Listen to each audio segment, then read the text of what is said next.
Hello and welcome to AI Basics. It's your host back again with yet another interesting tutorial video. In this video, I'm going to teach you how you can add YouTube links in Fliki. So you must have your personal YouTube accounts and you can add those links in Fliki. I'm going to teach you how you can do so. Go ahead and open the Chrome or Edge browser on your PC and open Fliki.ai.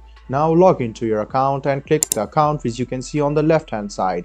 Now go ahead and click profile. You can see YouTube channel IDs, so go ahead and write the IDs and then click save. This way you can write down your YouTube channel and then save it in Fliki. I hope this video about how you can add YouTube channels in Fliki was helpful for you. If you still have any kind of confusion, please do mention us on the comment section down below. Like the video, subscribe to the channel and do hit the bell button for more. Hope to see you in the next video as well. Until then, goodbye, take care and enjoy.